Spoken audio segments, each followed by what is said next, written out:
ओम शांति। आज 12 सितंबर 2025 की बाबा की साकार मुरली है। मुरली के महावाक्य हैं, मीठे बच्चे, तुम्हारी पढ़ाई का सारा मदार है योग पर। योग से ही आत्मा पवित्र बनती है, विकर्म विनाश होते हैं। प्रश्न है, कई बच्चे बाप का बनकर फिर हाथ छोड़ देते हैं, कारण क्या होता है? उत्तर है, बाप को पूरी रीति न पहचानने के कारण, पूरा निश्चय बुद्धि न होने के कारण 8-10 वर्ष के बाद भी बाप को फारकती दे देते हैं, हाथ छोड़ देते हैं, पद भ्रष्ट हो जाता है। 2 क्रिमिनल आय होने से माया की गृहचारी बैठ जाती हैं। अवस्था नीचे ऊपर होती रहती है तो भी पढ़ाई छूट जाती है। ओम शांति। रूहानी बच्चों प्रति रूहानी बाप समझा रहे हैं। अभी समझते हो कि हम सब रूहानी बेहद के बाप के बच्चे हैं। इनको बाप दादा कहा जाता है। जैसे तुम रूहानी बच्चे हो, वैसे यह यानी ब्रह्मा भी रूहानी बच्चा है शिव बाबा का।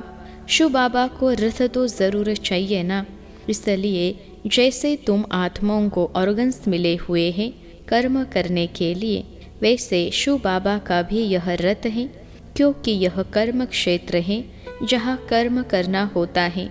वह है घर जहाँ आत्माएं रहती हैं। आत्मा ने जाना है हमारा घर शांति धाम है। वहाँ यह खेल नहीं होता, बत्तियाँ आदि कुछ नहीं होती, सिर्फ आत्माएं रहती हैं। यहाँ आती है पाड़ बचाने। तुम्हारी बुद्धि में है यह बेहद का ड्रामा है। जो एक्टर्स है उन्होंने एक्ट शुरू से लेकर अंत तक तुम बच्चे नंबरवार पुरुषार्थ अनुसार जानते हो।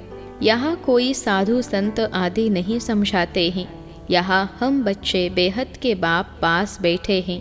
अब हमको वापिस जाना है। पवित्र तो जरूर बनना है आत्मा को। ऐसे नहीं कि शरीर भी यहाँ पवित्र बनना है। नहीं, आत्मा पवित्र बनती है। शरीर तो पवित्र तब बने जब 5 तत्व भी सतो प्रधान हो।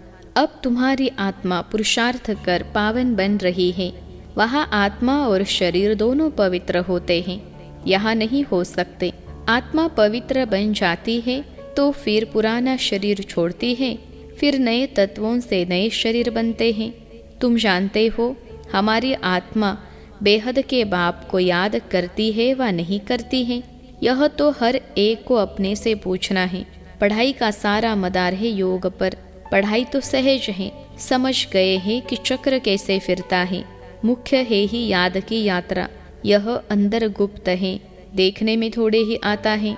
बाबा नहीं कह सकते कि यह बहुत याद करते हैं व कम। हाँ, ज्ञान के लिए बता सकेंगे कि यह ज्ञान में बहुत तीखा है। याद का तो कुछ देखने में नहीं आता है। ज्ञान मुख से बोला जाता है। याद है तो अजाप अजाप। जाप अक्षर भक्ति मार्ग का है। जाप माना कोई का नाम जपना। यहाँ तो आत्मा को अपने बाप को याद करना है। तुम जानते हो हम बाप को याद करते करते पवित्र बनते बनते मुक्ति धाम शांति धाम में जाकर पहुँचेंगे। ऐसे नहीं कि ड्रामा से मुक्त हो जाएंगे। मुक्ति का अर्थ है दुख से मुक्त हो, शांति धाम जाए, फिर सुख धाम में आएंगे। पवित्र जो बनते हैं वह सुख भोगते हैं। अपवित्र मनुष्य उन्हों की खिदमत करते हैं। पवित्र की महिमा है, इसमें ही मेहनत है। आंखें बड़ा धोखा देती है, गिर पड़ते हैं। नीचे ऊपर तो सबको होना पड़ता है। गृहचारी सबको लगती हैं। भल बाबा कहते हैं, बच्चे भी समझा सकते हैं।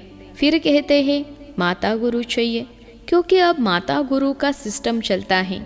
आगे पिताओं का था, अभी पहले पहले कलश माताओं को मिलता है। माताएं मेजॉरिटी में हैं। कुमारियां राखी बांधती हैं पवित्रता के लिए। भगवान कहते हैं काम महाशत्रु है, इस पर जीत पहनो। रक्षाबंधन पवित्रता की निशानी है। वो लोग राखी बांधते हैं, पवित्र तो बनते नहीं हैं। वह सब है आर्टिफिशियल राखी, कोई पावन बनाने वाले नहीं हैं। इसमें तो ज्ञान चाहिए। अभी तुम राखी बांधते हो, अर्थ भी समझते हो। यह प्रतिज्ञा कराते हैं। जैसे सिख लोगों को कंगन निशानी होती है, परंतु पवित्र तो बनते नहीं। पतित को पावन बनाने वाला सर्व का सदगति दाता एक है। वह भी देहधारी नहीं है। पानी की गंगा तो इन आँखों से देखने में आती है। बाप जो सद्गति दाता है उनको इन आँखों से नहीं देखा जाता। आत्मा को कोई भी देख नहीं सकते कि वह क्या चीज़ है। कहते भी है हमारे शरीर में आत्मा है, उनको देखा है? कहेंगे नहीं। और सब चीज़ें जिसका नाम है वह देखने में ज़रूर आती हैं। आत्मा का भी नाम तो है। कहते भी है भ्रकुटी के बीच चमकता है अजब सितारा, परंतु देखने में नहीं आते हैं। परमात्मा को भी याद करते हैं, देखने में कुछ नहीं आएगा। लक्ष्मी नारायण को देखा जाता है इन आँखों से। लिंग की भल पूजा करते हैं, परंतु वह कोई यथार्थ रीति तो नहीं है ना। देखते हुए भी जानते नहीं हैं परमात्मा क्या है, यह कोई नहीं जान सकते। आत्मा तो बहुत छोटी बिंदी है, देखने में नहीं आती है। न आत्मा को न परमात्मा को देखा जा सकता है, जाना जाता है। अभी तुम जानते हो हमारा बाबा आया हुआ है इनमें। इस शरीर की अपनी आत्मा भी है। फिर परमपिता परमात्मा कहते हैं मैं इनके रथ पर विराजमान हूँ, इसलिए बाप दादा कहते हो। अब दादा को इन आँखों से देखते हो, बाप को नहीं देखते हो। जानते हो बाबा ज्ञान का सागर हैं, वह इस शरीर द्वारा हमको ज्ञान सुना रहे हैं। वह ज्ञान का सागर पतित पावन है। निराकार रास्ता कैसे बताएंगे? प्रेरणा से तो कोई काम नहीं होता। भगवान आते हैं यह किसको भी पता नहीं है। शिव जयंती भी मनाते हैं तो ज़रूर यहाँ आता होगा ना। तुम जानते हो अभी वह हमको पढ़ा रहे हैं। बाबा इसमें आकर पढ़ाते हैं।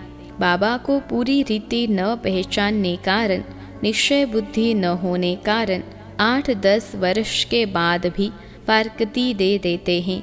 माया बिल्कुल ही अंधा बना देती है। बाप का बनकर फिर छोड़ देते हैं तो पद भ्रष्ट हो जाता है। अब तुम बच्चों को बाप का परिचय मिला है तो औरों को भी देना है। ऋषि मुनि आदि सब नीति नीति करते गए। आगे तुम भी जानते नहीं थे, अभी तुम कहेंगे हाँ हम जानते हैं, तो आस्तिक हो गए। सृष्टि का चक्र कैसे फिरता है यह भी तुम जानते हो।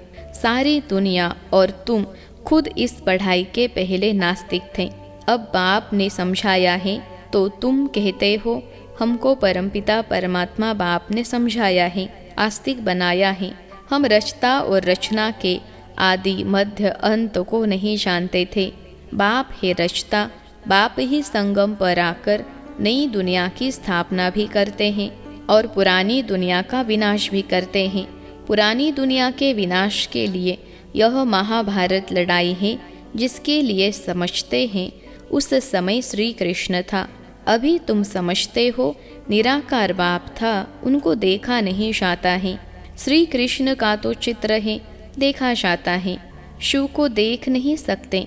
श्री कृष्ण तो है सतयुग का प्रिंस, वही फीचर्स फिर हो न सके। श्री कृष्ण भी कब कैसे आया यह भी कोई नहीं जानते। श्री कृष्ण को कंस की जेल में दिखाते हैं। कंस सतयुग में था क्या?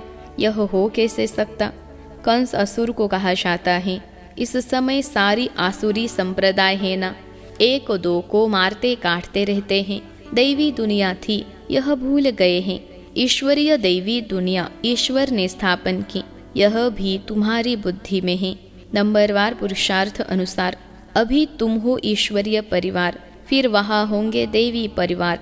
इस समय ईश्वर तुमको लायक बना रहे हैं स्वर्ग का देवी देवता बनाने। बाप पढ़ा रहे हैं। इस संगम युग को कोई भी नहीं जानते। कोई भी शास्त्र में इस पुरुषोत्तम युग की बात नहीं है।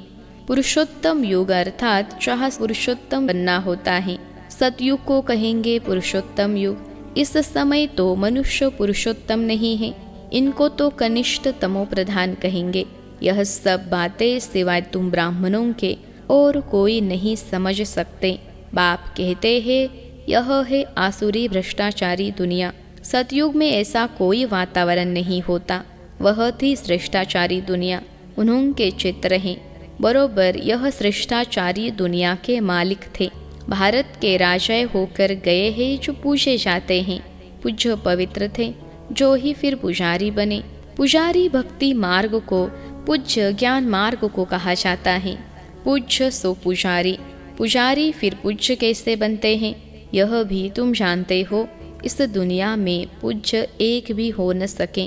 पूज्य परमपिता परमात्मा और देवताओं को ही कहा जाता है। परमपिता परमात्मा है सबका पूज्य, सब धर्म वाले उनकी पूजा करते हैं। ऐसे बाप का जन्म यहाँ ही गाया जाता है। शिव जयंती है ना, परंतु मनुष्यों को कुछ पता नहीं कि उनका जन्म भारत में होता है। आजकल तो शिव जयंती की हॉलीडे भी नहीं करते। जयंती मनाओ न मनाओ तुम्हारी मर्जी, आर्टिफिशियल हॉलीडे नहीं है। जो शिव जयंती को नहीं मानते हैं वह तो अपने काम पर चले जाते हैं। बहुत धर्म है ना, सतयुग में ऐसी बातें होती नहीं, वहाँ यह वातावरण ही नहीं। सतयुग में है ही नई दुनिया, एक धर्म। वहाँ यह पता नहीं पड़ता कि हमारे पीछे सूर्यवंशी राज्य होगा। यहाँ तुम सब जानते हो यह पास्ट हो गया है। सतयुग में तुम होंगे, वहाँ किस पास्ट को याद करेंगे? पास्ट तो हुआ कलयुग, उनकी हिस्ट्री ज्योग्राफी सुनने से क्या फ़ायदा। यहाँ तुम जानते हो हम बाबा के पास बैठे हैं। बाबा टीचर भी है, सदगुरु भी हैं। बाप आए हैं सबकी सदगति करने। सभी आत्माओं को ज़रूर ले जाएंगे। मनुष्य तो देह अभिमान में आकर कहते हैं सब मिट्टी में मिल जाना है। यह नहीं समझते आत्माएं तो चली जाएंगी, बाकी यह शरीर मिट्टी के बने हुए हैं। यह पुराना शरीर खत्म हो जाता, हम आत्मा एक शरीर छोड़ दूसरा शाय लेते हैं। यह इस दुनिया में हमारा अंतिम जन्म है। सब पतित है, सदैव पावन तो कोई रह नहीं सकते। सतो प्रधान सतो रजो तमो होते ही हैं। वो लोग तो कह देते सब ईश्वर के ही रूप हैं। ईश्वर ने अपने अनेक रूप बनाए हैं खेल पाल करने के लिए। हिसाब किताब कुछ नहीं जानते, न खेल पाल करने वाले को जानते हैं। बाप ही बैठकर वर्ल्ड की हिस्ट्री ज्योग्राफी समझाते हैं। खेल में हर एक का पार्ट अलग अलग है, सबका पोजीशन अलग अलग है। जो जैसा पोजीशन वाला होता है उनकी महिमा होती है। यह सब बातें बाप संगम पर ही समझाते हैं। सतयुग में फिर सतयुग का पार चलेगा, वहाँ यह बातें नहीं होगी। यहाँ तुमको सृष्टि चक्र का ज्ञान बुद्धि में फिरता रहता है। तुम्हारा नाम ही है स्वदर्शन चक्रधारी। लक्ष्मी नारायण को थोड़े ही स्वदर्शन चक्र दिया जाता है। यह है ही यहाँ के मूल वतन में सिर्फ आत्माएं रहती हैं, सूक्ष्म वतन में कुछ नहीं। मनुष्य जानवर पशु पंछी आदि सब यहाँ होते हैं। सतयुग में मोर आदि दिखाते हैं। ऐसे नहीं कि वहाँ मोर के पंख निकाल पहनते हैं, मोर को थोड़े ही दुख देंगे। ऐसे भी नहीं मोर का गिरा हुआ पंख ताज में लगाएंगे, नहीं, ताज में भी झूठी निशानी दे दी है। वहाँ सब खूबसूरत चीज़ें होती हैं, गंदी कोई चीज़ का नाम निशान नहीं। ऐसी कोई चीज़ नहीं होती जिसको देख कर घृणा आए। यहाँ तो घृणा आती है ना। वहाँ जानवरों को भी दुख नहीं होता है। सतयुग कितना फर्स्ट क्लास होगा। नाम ही है स्वर्ग, हेवन, नई दुनिया। यहाँ तो पुरानी दुनिया में देखो बरसात के कारण मकान गिरते रहते हैं, मनुष्य मर जाते हैं, अर्थक्वेक होगी, सब दब कर मर जाएंगे। सतयुग में बहुत थोड़े होंगे, फिर बाद में वृद्धि को पाते रहेंगे। पहले सूर्यवंशी होंगे, जब दुनिया 25% पुरानी होगी तो पीछे चंद्रवंशी होंगे। सतयुग 1250 वर्ष हैं, वह है 100% नई दुनिया, जहाँ देवी देवता राज्य करते हैं। तुम्हारे में भी बहुत इन बातों को भूल जाते हैं। राजधानी तो स्थापन होनी ही है, हार्ट फेल नहीं होना है, पुरुषार्थ की बात है। बाप सभी बच्चों से एक समान तदबीर यानी पुरुषार्थ कराते हैं। तुम अपने लिए विश्व पर स्वर्ग की बादशाही स्थापन करते हो। अपने को देखना है, हम क्या बनेंगे। अच्छा, मीठे मीठे सिखिलते बच्चों प्रति माता पिता बाप दादा का याद प्यार और गुड मॉर्निंग। रूहानी बाप की रूहानी बच्चों को नमस्ते। हम रूहानी बच्चों की सिखिलते रूहानी माता पिता बाप दादा को याद प्यार, गुड मॉर्निंग और नमस्ते बाबा नमस्ते। धारणा के लिए मुख्य सार पहली पॉइंट है, इस पुरुषोत्तम युग में स्वर्ग के देवी देवता बनने की पढ़ाई पढ़कर स्वयं को लायक बनाना है। पुरुषार्थ में हार्ट फेल यानी दिल शिकस्त नहीं होना है। दूसरी पॉइंट है, इस बेहद के खेल में हर एक्टर का पार्ट और पोजीशन अलग अलग है। जैसी जिसकी पोजीशन वैसा उसे मान मिलता है। यह सब राज समझ वर्ल्ड की हिस्ट्री ज्योग्राफी का सिमरन कर स्वदर्शन चक्रधारी बनना है। आज का वरदान है, बाप की हर श्रीमत का पालन करने वाले सच्चे स्नेही आशिक भव। बाप की हर श्रीमत का पालन करने वाले सच्चे स्नेही आशिक भव। विश्लेषण है, जो बच्चे सदा एक बाप के स्नेह में लवलीन रहते हैं उन्हें बाप का हर बोल प्यारा लगता है। क्वेश्चन समाप्त हो जाते हैं। ब्राह्मण जन्म का फाउंडेशन स्नेह है। जो स्नेही आशिक आत्माएं हैं उन्हें बाप की श्रीमत पालन करने में मुश्किल का अनुभव नहीं होता है। स्नेह के कारण सदा यही उमंग रहता कि बाबा ने जो कहा है वह मेरे प्रति कहा है, मुझे करना है। स्नेही आत्माएं बड़ी दिल वाली होती हैं, इसलिए उनके लिए हर बड़ी बात भी छोटी हो जाती है। आज का स्लोगन है, कोई भी बात को फील करना यह भी फेल की निशानी है। कोई भी बात को फील करना यह भी फेल की निशानी है। अव्यक्त इशारे। अब लगन की अग्नि को प्रज्वलित कर योग को ज्वाला रूप बनाओ। ज्वाला स्वरूप की स्थिति का अनुभव करने के लिए निरंतर याद की ज्वाला प्रज्वलित रहे। इसकी सहज विधि है, सदा अपने को सारथी और साक्षी समझकर चलो। आत्मा इस रथ की सारथी है। यह स्मृति स्वतः ही इस रथ यानी देह से व किसी भी प्रकार के देह भान से न्यारा बना देती हैं।